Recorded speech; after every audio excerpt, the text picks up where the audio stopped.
No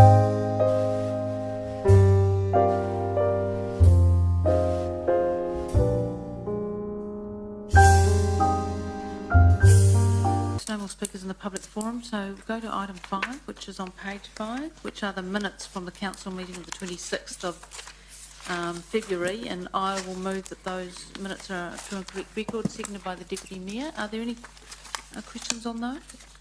No? All those in favour? The against? Carried, thank you. Item 6, page 12, which is this application for a board TAB venue consent. So who's speaking to that? Brian, thank you.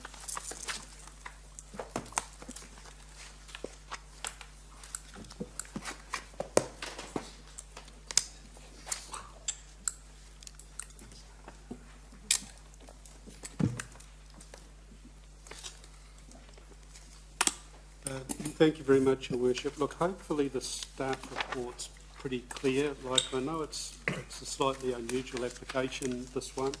Just to perhaps recap a little bit. So the Racing Board wants to take over the lease at the Five Crossroads Sports Bar. The change of the leasee kicks in the council's TAB venue policy, right? So the assessment of the application under the TAB venue policy is it doesn't comply, and there's principally two areas that it doesn't comply with. One, that it's not within an approved gambling area that's shown on that policy, and secondly, that it's located closer than 50 metres to a residential zone. So those are the criteria, if you like, that are under the policy. So therefore the staff have recommended the applications refused. Now, in these situations, Your Worship, the council has a discretion to approve the application, and this discretion, it relates to the way the Local Government Act works, and as long as you consider the community's views and you weigh the significance of the application in terms of precedent and impact, then you're quite at liberty to reach a view that's inconsistent with your policy. So this really one is sort of for you to decide. Staff have provided a report that shows, I think it's under section 48 of the staff report, if you want to approve the application, here's some reasons that you might think about that would be appropriate, and likewise if you wanted to refuse the application, there are some reasons there for you as well. So you really just need, Your Worship, to consider submissions. That's why there's a very full report, because we've put all the information in the report for you to consider. And if you decide, for example, to approve the application, then in terms of Section 80 of the Local Government Act, it's just making sure you explain the inconsistency behind that, and you may well then choose to change your policy and bring it forward for review earlier than what it was scheduled for.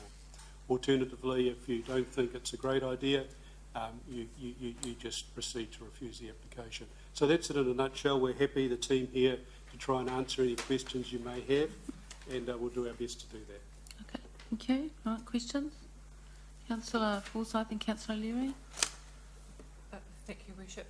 Thanks, Brian. So is there any process for appeal, depending on whatever decision council makes? No, the only appeal would be a judicial review if the council was to follow that process. Yeah, thank you. Okay, Councillor Leary. Thank you. Just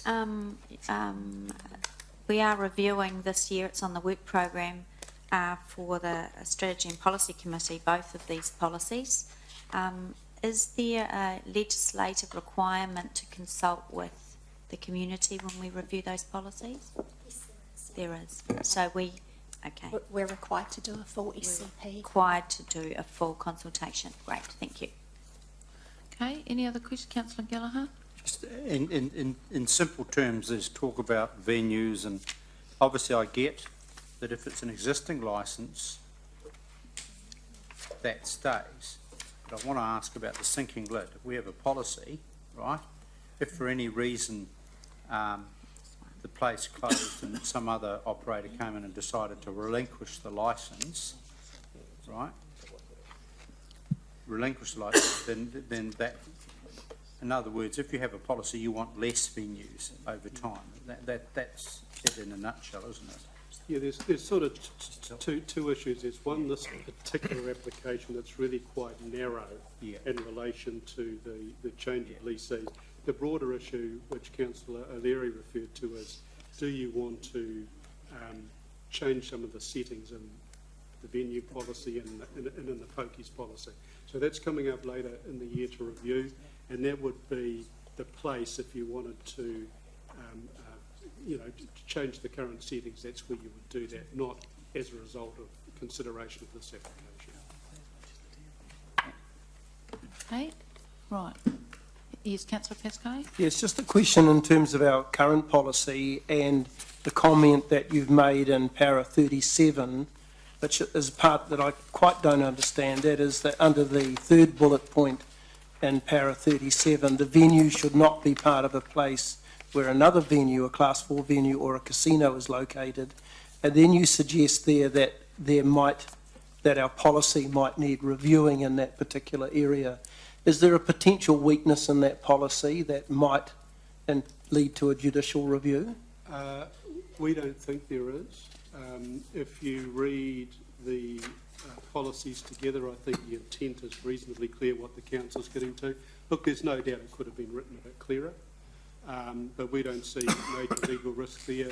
When council reviews the policy, that will be one of the things to tidy up. Thank you.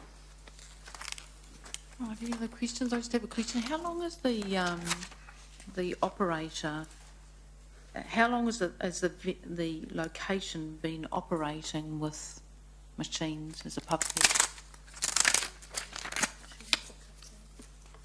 Can you? Tell you, perhaps. Oh, it's relevant to what I need to know. Can The someone owners help? are in the back there. Thank you. Sometime after 2001 and between 2004.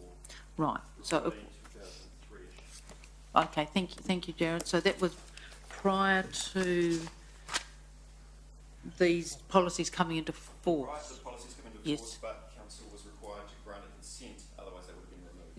Yes, that's right. But so back to the start. So there was an existing business at the time that the exemption was given under, because it's operating in an area that would not ordinarily And I be think permitted to operate. there were 3 different businesses within the city that were in that same. So it's almost an existing use rights Yes. situation, Yep. Okay. comparable under the planning legislation. All right. That's great. Thank you.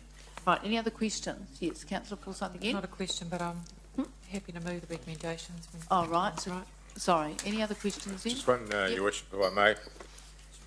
When I look at the feedback forms on the agenda here, I noticed that a number of them have been sent through from a Marama Kuru, and it looks like she's the Waimarama Youth Services, which I understand is in that area somewhere.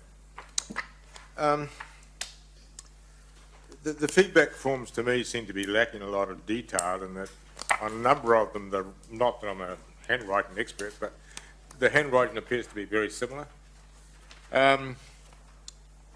And there's no names on any of these. The data to me seems to be not hold very much weight at all as far as the feedback forms are concerned. Would that be a fair comment, or? Look, you no, know? I couldn't say that, No. councillor, but that would be a matter that you would have to weigh up in making your decision. Sure. I guess the difference here is under the Racing Act, the process is pretty basic in terms of the procedure you follow to what we would normally follow with other legislation, where it's really prescribed and it's very detailed. So basically, it's up to the applicant to provide information so you can make an assessment. All the information's on the agenda, so you can make that assessment. I think the other thing, perhaps just under the Local Government Act, is one of the recent changes to Section 78 was changes to the requirements for consultation, and I know you're aware of this because of the discussions around this. So at the end of the day, you really have to be satisfied that you've approached the matter with an open mind, you've considered the different points of views, and when I read through all of the submissions, you can see that there are various different perspectives that are reflected there, and then balance those in making your judgment. Okay, Councillor Paulson, did you want to move the recommendation? Yes. I'll second, Your Worship. Right, okay. Okay, I'm going to, anyone want to speak on that? Councillor Forsyth, do you want to speak for your motion? Oh, briefly, just look, having read the submissions and feedback, and there are there's support for and against, but just on the balance, I'm not convinced that the case is weighty enough to warrant the change. I mean, when the question was asked, basically it's going to be a status quo, except it'll be a different owner. And then the TAB did say that if they needed to, not needed to, but there would always be the ability for another independent to open up further gambling facilities in the area if there was a need. If there was a need. So, yeah, that's all I need to say. All right, Councillor O'Leary. Yes, thank you, Your Worship. The principles of our current policy, in actual fact, the first bullet point in that principle is that the community should have influence over the location of new board venues, and true influence for the community comes in the form of the review of this policy along with the other policy, and that is in the work programme. And I, like Councillor Forsyth, aren't convinced that it's really necessary that we do this now.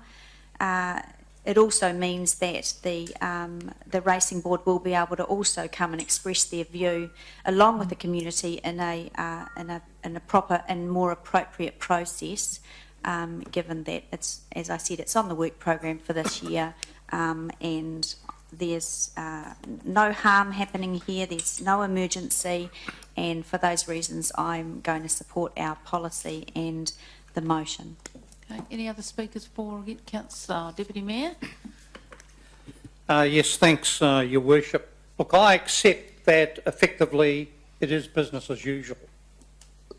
By granting this application or rejecting it, life will go on 5 Crossroads exactly as it is now, which gives me as a politician a bit of a dilemma, because I have previously supported the TAB 2004 or 2007, I can't quite remember, on the basis that the TAB, the racing board, exerts more controls over staff and the behaviour of customers. So their barrier is much higher than in other situations.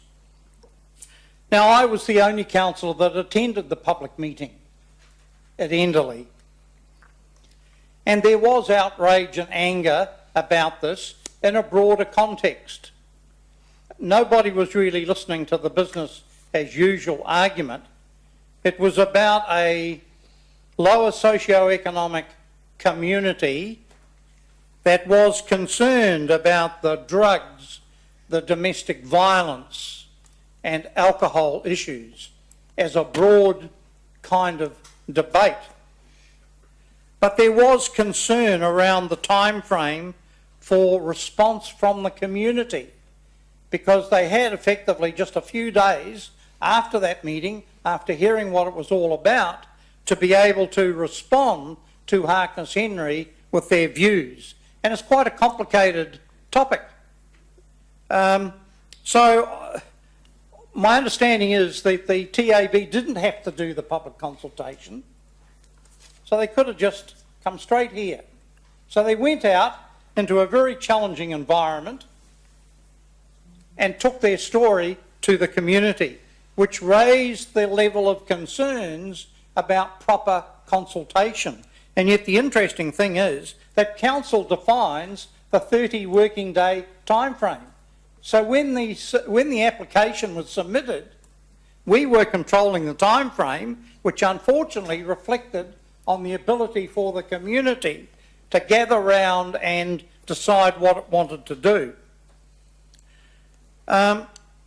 Those who attended, as I said earlier, were very passionate about their Enderley suburb, and they talked about the revitalisation plan by the Runanga, and talked about how this decision would dramatically impact the suburb. And yet the truth is, it will make no difference whatsoever to what is happening right now.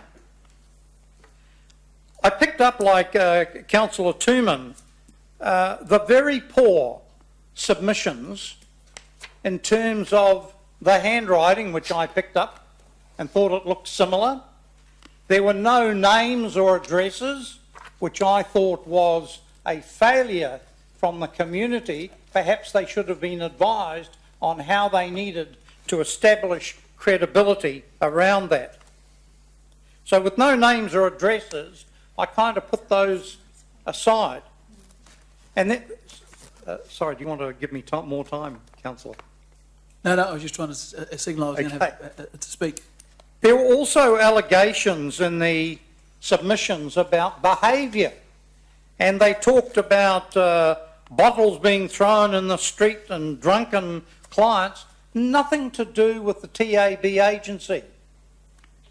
All of those behaviours have been caused by the liquor shops around the agency, where Mr Cubis responded in the submissions to address those allegations. So I thought that was very unfair, and I certainly accept what Mr Cubis has to say.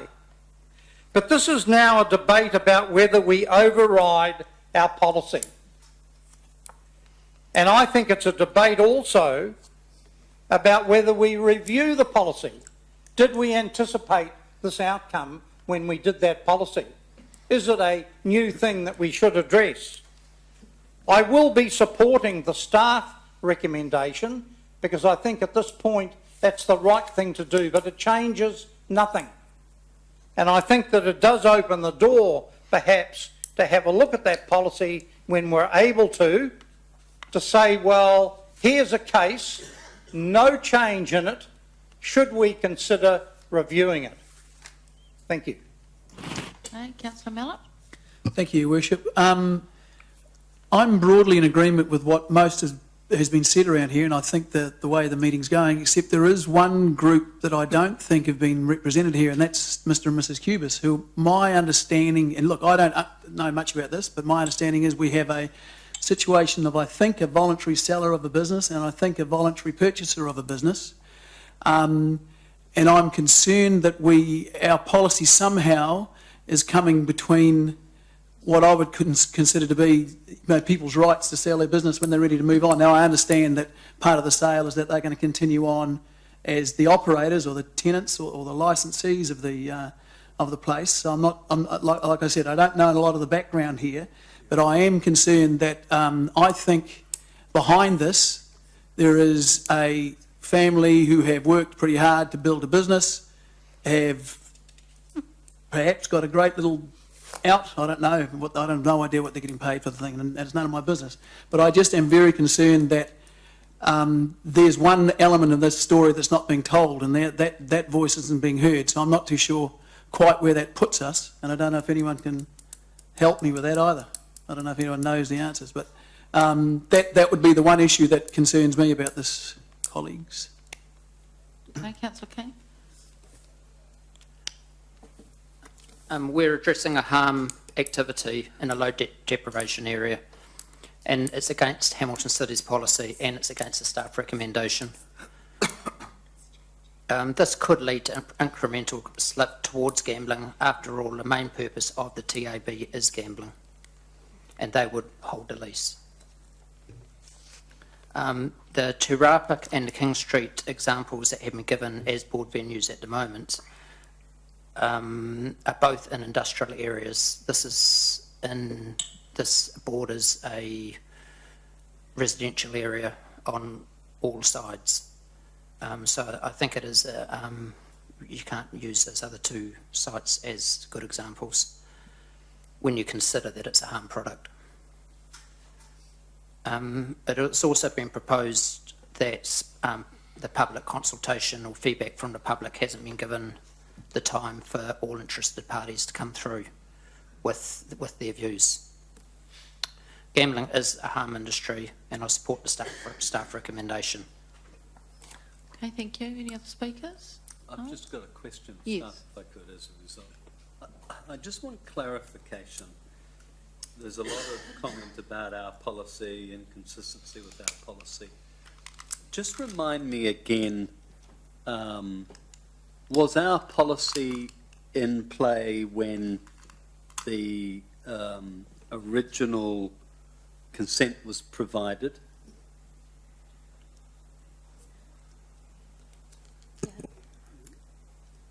No, it wasn't. So the reason for the exemption was, as Brian alluded to, was around existing rights.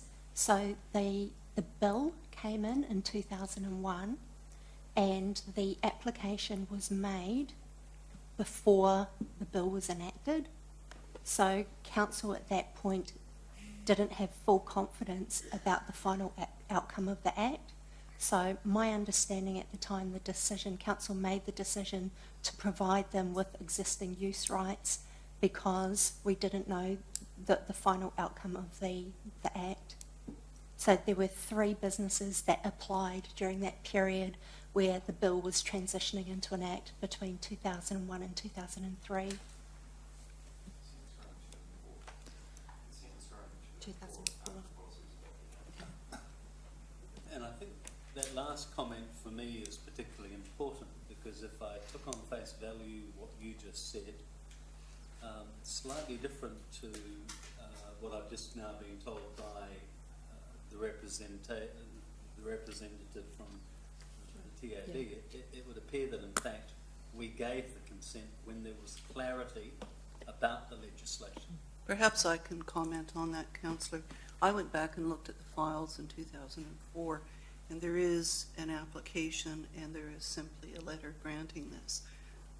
I suspect what happened is the applicant actually needed a document from council to get their license. So that's why it was granted. They had existing use rights in effect through council's carve out in the policy, and then the consent was issued so that they had the appropriate documentation. So it wasn't as if council was actually making a judgment to grant or decline. But would it be fair to say that once we issued that letter we sort of did? Well, we did through the policy. We said explicitly these can continue to exist. Right. Any other comments? Right. Councillor Pulsar, do you want to write a reply? Just to clarify Yes. something there, you granted it due to existing use rights because they had already been That would be my operating. understanding because the policy explicitly allowed them to remain. Thank you. Right. Okay. We'll put the board up then. We're going to vote, councillors, on this motion. The report we received. Is the board on? Just waiting for Councillor King to move back. Right. You don't have existing rights here.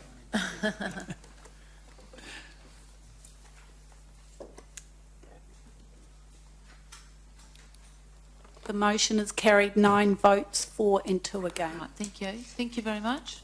And thank you others for coming today too.